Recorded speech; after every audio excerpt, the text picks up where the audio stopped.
ഇന്നത്തെ വീഡിയോയിലേക്ക് എല്ലാവർക്കും സ്വാഗതം. ഇന്ന് കീം പരീക്ഷയുടെ എഞ്ചിനീയറിംഗ് റാങ്ക് ലിസ്റ്റ് തയ്യാറാക്കുന്നത് എങ്ങനെയെന്നുള്ള വീഡിയോയാണ് ചെയ്യാൻ പോകുന്നത്. എഞ്ചിനീയറിംഗ് റാങ്ക് ലിസ്റ്റ് തയ്യാറാക്കുന്നത് എങ്ങനെ? എഞ്ചിനീയറിംഗ് പ്രൊഫഷണൽ കോഴ്സുകളിലേക്കുള്ള പ്രവേശനത്തിന് റാങ്ക് ലിസ്റ്റ് തയ്യാറാക്കുന്നതിലേക്ക് പ്രവേശന പരീക്ഷയ്ക്ക് ലഭിച്ച നോർമലൈസ്ഡ് മാർക്കിനും യോഗ്യതാ പരീക്ഷയിൽ അവസാന വർഷം മാത്തമാറ്റിക്സ്, ഫിസിക്സ്, കെമിസ്ട്രി എന്നീ വിഷയങ്ങളിൽ മൊത്തത്തിൽ ലഭിച്ച മാർക്ക് ഗ്രേഡിനും 50:50 എന്ന അനുപാതത്തിൽ തുല്യ പരിഗണന നൽകുന്നതായിരിക്കും.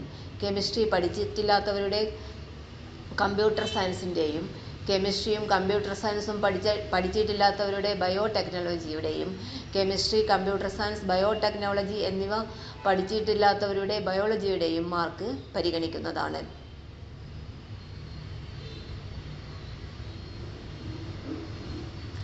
റാങ്ക് നിർണ്ണയിക്കുമ്പോൾ സമനിലയുണ്ടായാൽ എഞ്ചിനീയറിംഗ് പ്രവേശന പരീക്ഷയിൽ ഒന്നിൽ കൂടുതൽ പേർക്ക് ഒരേ മാർക്ക് കിട്ടി സമനിലയിലായാൽ പ്രവേശനത്തിൽ ഗണിതത്തിൽ ഉയർന്ന പ്രീ നോർമലൈസ്ഡ് സ്കോർ ഉള്ള വിദ്യാർത്ഥിക്ക് പരീക്ഷാ റാങ്കിങ്ങിൽ ഉയർന്ന സ്ഥാനം നൽകും.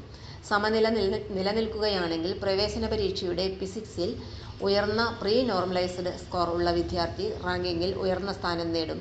ഇപ്പോഴും സമനിലയുണ്ടായാൽ യോഗ്യതാ പരീക്ഷയുടെ അവസാന വർഷത്തിലെ മാത്തമാറ്റിക്സിൽ ഉയർന്ന സ്റ്റാൻഡേർഡ് മാർക്കുള്ള വിദ്യാർത്ഥി റാങ്കിങ്ങിൽ ഉയർന്ന സ്ഥാനത്തെത്തും. സമനില നിലനിൽക്കുകയാണെങ്കിൽ യോഗ്യതാ പരീക്ഷയുടെ അവസാന വർഷത്തിലെ ഫിസിക്സിൽ ഉയർന്ന സ്റ്റാൻഡേർഡ് മാർക്കുള്ള വിദ്യാർത്ഥി റാങ്കിങ്ങിൽ ഉയർന്ന സ്ഥാനത്തെത്തും. സമനില ഇപ്പോഴും നിലനിൽക്കുകയാണെങ്കിൽ ഗണിതശാസ്ത്രത്തിൽ കൂടുതൽ ശരിയായ ഉത്തരങ്ങളുള്ള വിദ്യാർത്ഥി ഉയർന്ന സ്ഥാനത്തെത്തും.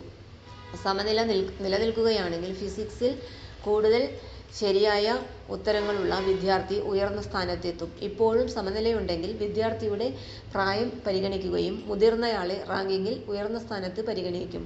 സമനില ഇപ്പോഴും നിലനിൽക്കുകയാണെങ്കിൽ പ്രവേശന പരീക്ഷാ കമ്മീഷണറുടെ തീരുമാനം അന്തിമമായിരിക്കും. തൊഴിൽ വാർത്തകൾ എല്ലാ ദിവസവും.